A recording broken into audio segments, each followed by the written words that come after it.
I remember having an experience a few years back where I was playing guitar with a buddy, just hanging out, playing some songs, and his girlfriend was actually an accomplished violinist. She was a fantastic performer. And we invited her to sit down with us and play some songs, and she completely got that blank sort of stare, like a deer in the headlights, because we didn't have music for her to read to know what to play with us. Now, for some folks, they're like, well, what's wrong with that? Well, what's wrong with that is that if you really understand how to speak the musical language, you can hear what's being played around you or have somebody explain to you very briefly what's going on and know how to take your instrument and fit something into that.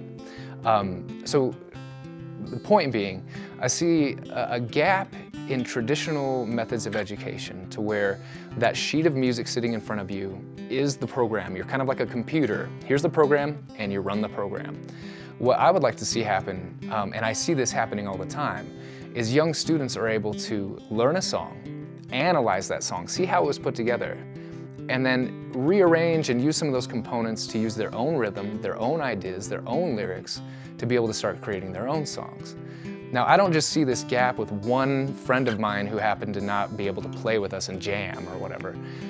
These are even accomplished musicians. These are even folks that are teaching music in different programs. These are folks that are teaching music at the university level who still might not understand how to improvise or how to teach others how to improvise, which is a key ingredient there. But there's so much emphasis on studying the greats. There's so much emphasis on understanding Mozart or Bach or Beethoven and analyzing a melody and being able to play it at an outstanding level of performance.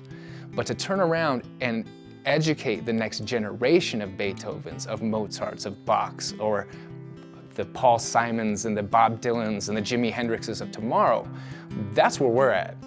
I'm not proclaiming to be some sort of musical virtuoso who is going to bring a tear to your eye every time I pick up an instrument. But I do have an interesting way of looking at music and an interesting way of explaining that to other people. And what I find is that folks from a very early point in their musical journey can kind of start to pull the curtain back on the wizard and see how all this stuff is put together, how the music that they love is really boiled down to a set of key ingredients. And if you know how to put those ingredients together, you've got a recipe. And with that recipe, you can make your own music, you can express yourself, you can become a songbird instead of just a parrot.